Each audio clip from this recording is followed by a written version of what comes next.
What is the very best way to contact your ex? Well, that's exactly what I'll be talking about in this video. Now, of course, you guys already know this, but I am Brad Browning, YouTube's #1 rated breakup coach. And leave a comment below after the video if you want to ask me a question about your specific situation. Now, today we're going to talk about the best and worst ways to contact your ex. And I will get into that in just a second, I promise.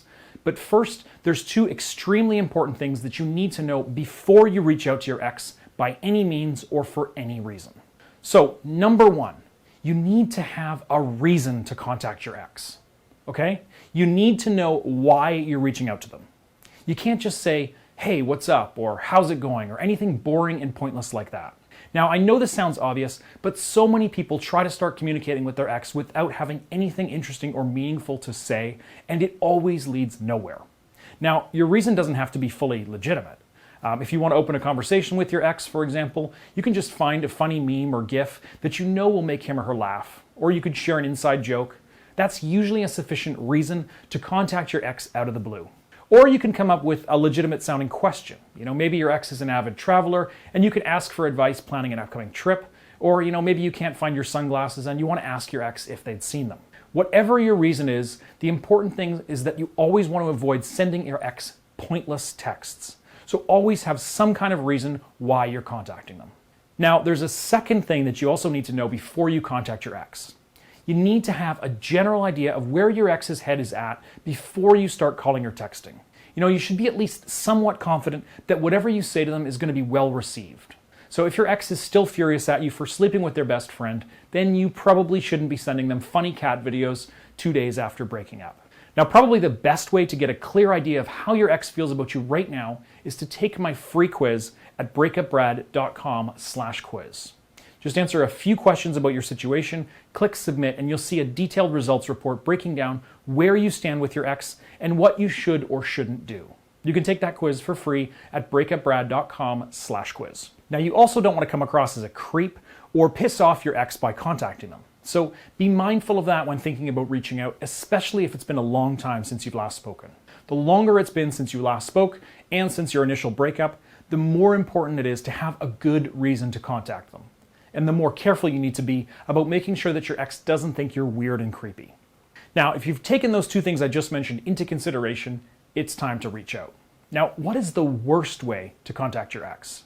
Well, the worst way is to show up in person unexpectedly.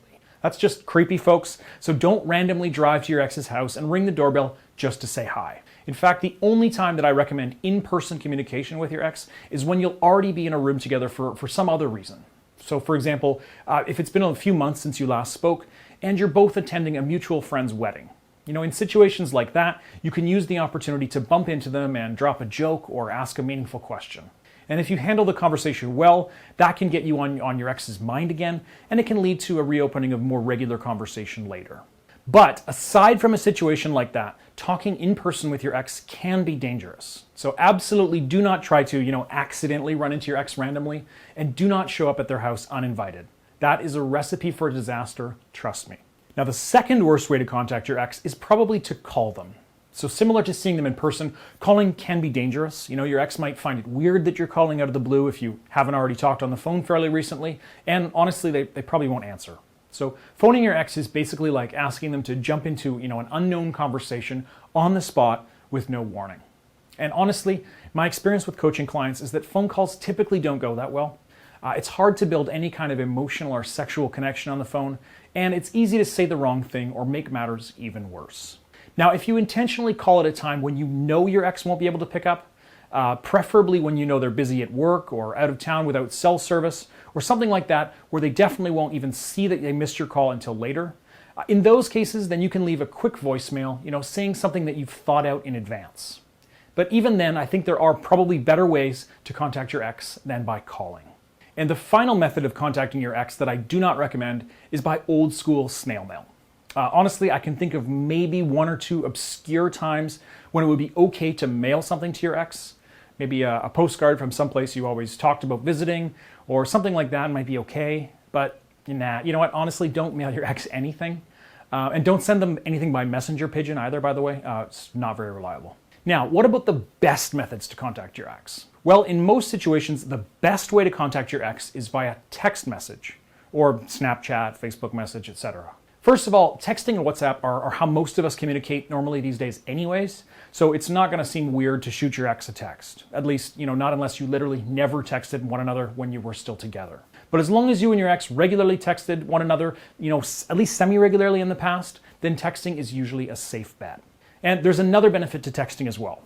It's not intrusive at all, so your ex can be busy when you send them a message and then just read it later. You're just not putting them any pressure on them or putting them on the spot for an immediate reply. It's casual, right? Now, for those of you watching that are hoping to get back together with your ex, texting is helpful to reestablishing rapport and a connection with your ex. And it's also helpful with setting up future in-person meetings where you can make them full for you again. Now, I've made a full video tutorial explaining exactly how to make your ex want you back, including some of the best text messages to send.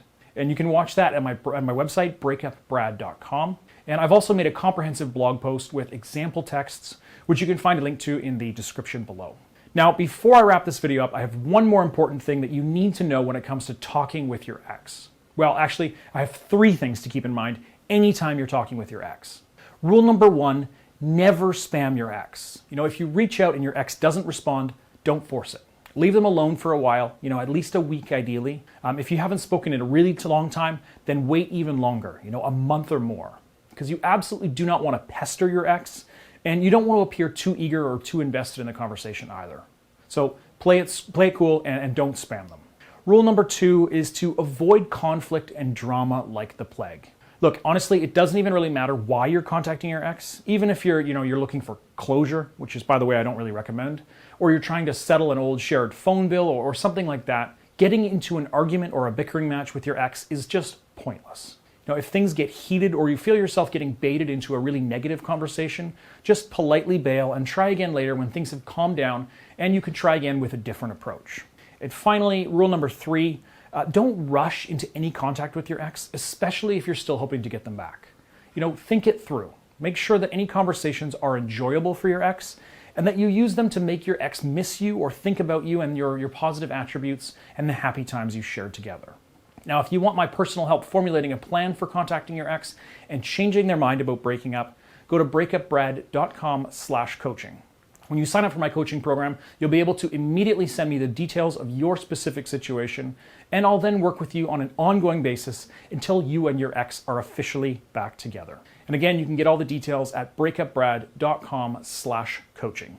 All right, folks, thanks for sticking with me here. And to quickly summarize what we learned in this video, always have a reason to contact your ex. Don't be creepy and try to meet your ex in person, except for in very specific scenarios. Don't call your ex unless you're already talking regularly or you plan to leave a voicemail. Don't mail your ex anything and don't send out a messenger pigeon. Texting is almost always the safest way and the best bet to contact your ex. Don't spam your ex, don't get into an argument, and don't rush things and send a message without thinking it through first. All right, please subscribe, please ask your questions in the comments, and please tune in again to my next video coming soon.